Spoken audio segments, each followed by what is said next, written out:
طب يا رجاله، احنا لسه راجعين من السفر. جينا امبارح بالليل وما نعرفش اي حاجه عن الحمام. بسم الله الرحمن الرحيم. كالعاده المشكله دي خلاص، احنا خلاص يعني احنا بكره ان شاء الله باذن الله. النهارده خميس، بكره الجمعه ان شاء الله باذن الله.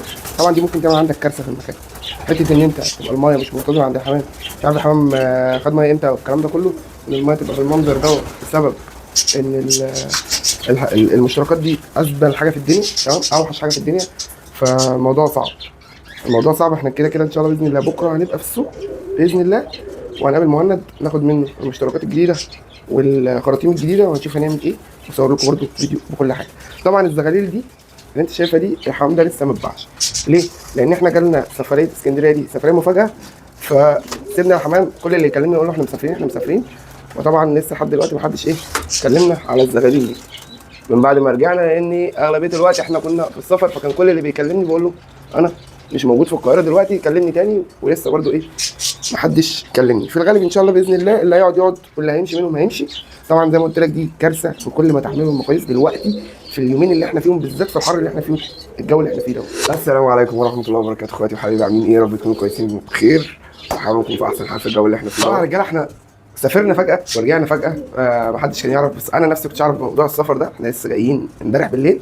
طبعا طلعنا بصينا بصه خفيفه كده، لان الحمام كله تمام، مفيش اصابات مفيش خسائر مفيش الكلام ده كله الحمد لله. لان انا كنت سايب لحد السلاكه، حد يعني تمام، انا واثق فيه مليون في الميه تمام كده. فالحمد لله رجعت لقيت كل حاجه، بل بالعكس لقيت الحمد لله ان الحمام في حاجات فكت وفي حاجات طلعت. فده كله هنشوفه مع بعض. ما تنساش بس باللايك والاشتراك في القناه، عايزين نوصل 6000 يا رجاله. واتمنى ان الفيديو بتاع النهارده يعجبكم. طبعا فيديو النهارده احنا هنبص على الدنيا ونشوف الدنيا وصلت لايه. الزغاليل اللي المفروض كانت لسه صغيره لما صورناها الفيديو اللي فات، صحتها عامله ايه دلوقتي، ونطمن على زلطه ونشوف الدنيا هتمشي معانا ازاي في الفيديو. فخلينا نبدا الفيديو، مش عايز اطول عليكم، يلا. طب يا رجاله، احنا عايزين نعرف الفك او السبب المشكله فين، تمام كده. اكيد في واحده في دول فكت، لان المايه هنا ناشفه بقالها كتير. طبعا احنا نلحق نحط ميه للحمام، وده ممكن يعمل لي مشكله كمان عندي في السقف، لان انا شقتي تحت السلاكه هنا، تمام كده، والحمام اغلبيته ما عندوش ميه، فاحنا لازم نلحق الميه. عملت حاجه اول ما رجعت، لان انا كنت ناسي اعملها قبل ما امشي. القص دول، تعالى كده بص، القص دول كان تحتيهم حصويتين بتوع الزاجل، على اساس ان انا كنت احضن حصويتين الخضر مكان يعني عند الزاجل، ودول يحضنوا الزاجل، لان الطياره زي ما انت كنت عارف كده كانت تعبانه وبتاع، قلنا نريحها، تمام كده. لما لقيت حصى الخضر مش معرق، تمام كده، فابتدينا نسيب دول، شلت من تحتهم الحصى وحطيته عند القص ده، لان ده في الاول كان حصى، تمام كده. الحصى المفروض ان هو يفك النهارده يا بكره يا بعده، في اقرب وقت يعني ان شاء الله باذن الله هيفك، لان في حاجات كانت محصيه معاهم وابتدت تبشر كده وابتدت تفك. القص دول كان تحتهم حصويه واحده عمرانه، تمام كده، وزي ما انت شايف، الله اكبر اللهم صل على النبي، الزغلول تحتيهم، اللهم صل على النبي، فكينه وملبنينه والدنيا تمام كده. فعايزين بقى عايزين نبدا نبص على الحمام قص. هنبتدي من القص الخضر على سيدنا محمد. دول بدايه بس يا عم. طبعا الحمام لو بصيت كده تلاقي الدكر مهجر والنتايه نفس الكلام، فاحنا كنا سايبين لهم حصى بلاستيك، هم قاموا من عليه، معرفش ايه اللي حصل، تمام كده. لان انا جيت كل ما بخش الاقيهم نايمين من عليه مش قاعدين، خش جوه، تمام كده. انا كنت عايز اريح النتايه دي، ففي الغالب هسحب النتايه واريحها، لان انا عندي فكره هنعملها مع الحمام ده، وهي ان احنا عايزين نحط الحمام في خشب.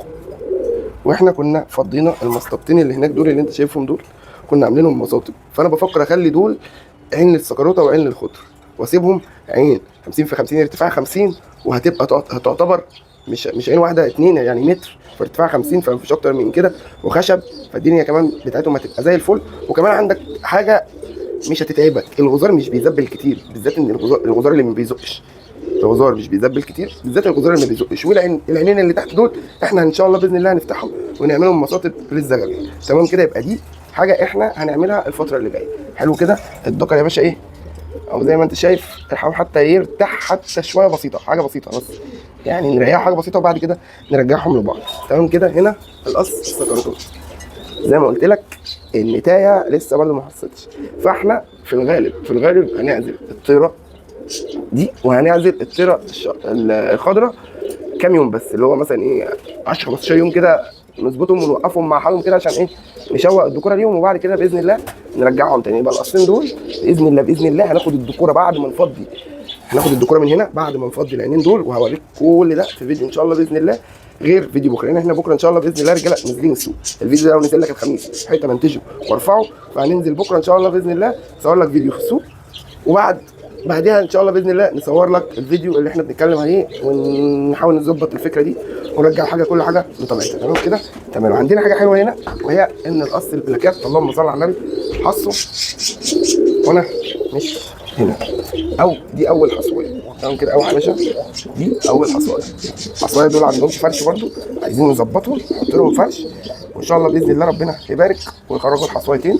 وزي ما قلت لك الفتره دي ان الحمام يبقى مع بعضه احسن ما يبقى نتي مع بعض في مصطبه هتتهلك وهتخلص عن نقود البيض على النتي ان هم يحصوا مع بعض، فانت اولى بالكلام ده كله. الاصل دول برده عايزين يتحط عندهم تحديد، وان شاء الله باذن الله الحمام دوت يعني ابطال في الزق، ابطال في كل حاجه الحمد لله. فربنا يبارك لنا ويبارك لكم، احنا شغالين معاهم. والطيره كان تحتها حصويه، ما اعرفش حصويه راحت فين بصراحه، يعني قلبت عليها الدنيا. في الغالب هم كسروها رموها، ما اعرفش ايه اللي حصل. فان شاء الله باذن الله يعني يحصل في اقرب وقت والدنيا ترجع تظبط معاهم تاني. تعالى بقى ايه نطمن على زلطه، عشان زلطه ايه الله اكبر. بص كان نفسي تعالى كده، انا كان نفسي الزغلول ده يطلع بصحه كويسه، يعني الاهالي تزقه ويبقى مظبوط، يعني يبقى الدنيا معاه تمام. لان ما شاء الله ما شاء الله الزغلول الله اكبر طوله يعدي الدكر الكبير، طوله ما شاء الله. يعني لما يخلص دوت هيبقى يعدي ابوه، لو طلع شاب لو طلع دكر هيعدي ابوه ان شاء الله باذن الله. فربنا يبارك. بيت امك تموت في البهدله. ارجع يا عم خش. طبعا ده من ضمن الزغاليل برضو اللي خش بقى، انت بهدلت نفسك كده هتاخد دش ان شاء الله باذن الله. الزغلول ده برضو من ضمن الحاجات اللي هتخرج الرجاله اللي عايزه يكلم. هنا زي ما قلت لك الطيره دي لسه برضو بفكر احضن ارمي تحتيها حصويتين البلاكات، وامن نفسي واحط البلاكات ايه حصويتين بلاستيك. والله طلعوهم ماشيين حصويتين بلاستيك وابقى ريحت القص البلاك، ما طلعوهمش وسيبوهم ارجعهم تاني عشان ما اخسرش الحصويتين، عشان الحصويتين دول برقم فاهمني. فبنحاول ايه نظبط الدنيا مع بعض. هنا انا قلت لك ان هنا القص طلع كان معاهم حصويه واحده، وهنا القص دول النتايه دي لسه برضو ما حصتش، يعني هم حصوا مره او مرتين ساعه ما خدتهم من الراجل، والنتايه حصها عزيز شويه. فربنا يبارك ان شاء الله. والدنيا بص انا عايزك بس تبقى عارف ان في مشاكل بتحصل بسبب الجو اللي احنا فيه، فما تستعجلش على الحمام دلوقتي عشان ده موسم قلش، طبيعي ان الحمام ما يشتغلش. تمام كده. هنا الشقلباز انا قلت لك عليهم الدنيا معاهم، وهنا دول تحتيهم حصوايه ايه واحده وعمرانه، وان شاء الله باذن الله تطلع. هما بينقطوني كده زغلول عفوا زغلول في زغلول فالدنيا ايه تمام. هنا القص دول تحتيهم حصه برده لسه ما طلعوش.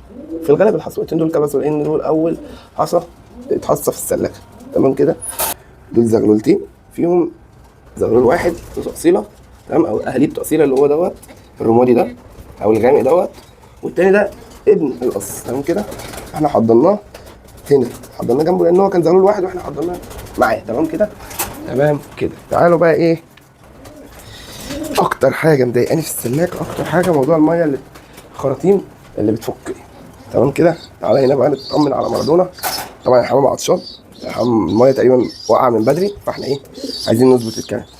وبرده في تنظيفه حلوه كده في السلاكه ان شاء الله باذن الله نظبطها اليومين الجايين. تمام كده. دول زغلولتين الله اكبر، برضه الزغلول ده خارج باذن الله، ومعاهم الزغلولتين دول. تعالى افرجك. ارجع يوم بص صل على النبي. اوعى يا عم، اوعى. دول زي ما انت شايف كده جايبين واحد مفصص وواحد ايه طالع يعتبر اسود بريشه بيضه كده. دول اول مره يجيبوا برده معايا الشكل دوت. تمام كده.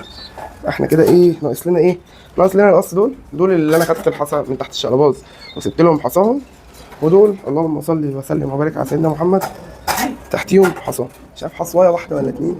انا عايز اظبط برده الفرش لان ايه الدنيا هنا كده مش احسن حاجه، فعايزين نظبط الكلام ده كله. هنظبطه النهارده باذن الله. هنا الحمام بقى ايه الزغاليل دي ابتدت تقلش. دي نتايه عليها 3 الله اكبر، دي نتايه عليها 3 واخوها تقريبا لسه عليه 7 أو 6 الله اكبر لسه ما اعرفش.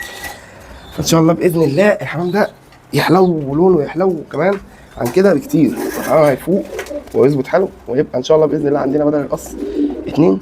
والسنه الجايه ان شاء الله نظبط انتاج السكرتات، وندخل ان شاء الله باذن الله دم جديد، ونظبط الدنيا.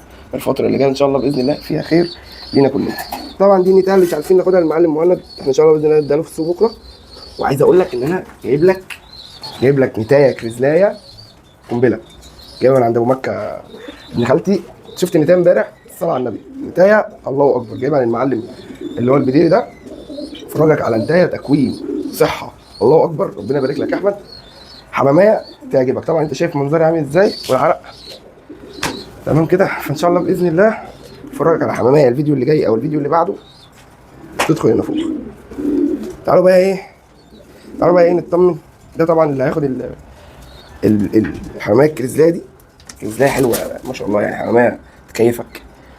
ياخدها يا اما هديله نتايه واشوف دكر كويس من الحمام اللي عندي ان شاء الله باذن الله، واديله الكريزلايه دي. في الغالب ممكن اديها دكر، يا الدكر ابو ريشه دوت تمام، يا اما الدكر اللي هنا، الدكر ابو دبله صفرا اللي هو موجود في ظهره ده، واخد خبطه عنب في ظهره، اسمى ظهره كده تمام كده.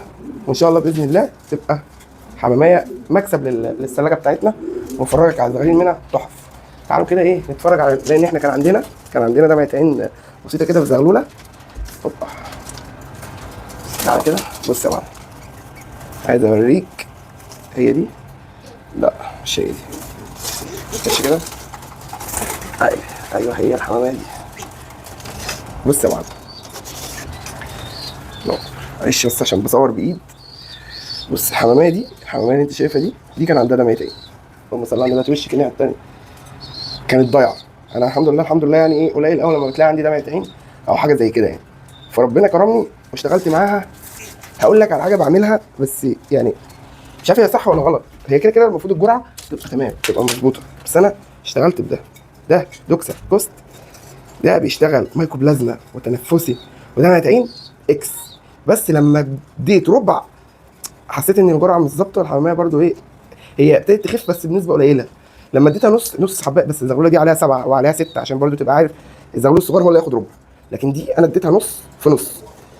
واديتها كنت كل يوم كده بقطر لها بالقطره اللي هي التوبرين اللي ابو يونس كان قايل عليها، لان هم برده كنت بجرب الديكساترول، لكن جربت دي ظبطت معايا بصراحه تمام كده. طبعا بشكر ابو يونس على القطره، جابت معايا ايجابي. بس انا كنت بشتغل بده، هو تقريبا بيشتغل بحاجه تاني تمام كده. هي تقريبا نفس الماده الفعاله اللي موجوده في العلاجين، بس انا ده بيجيب معايا اكس بالذات في دمعه العين التنفسي تمام كده يا رجاله. الحمد لله الحماميه خدت بالظبط من 3 ايام 5 ايام، لان اديتها يومين وانا سافرت 3 ايام اسكندريه.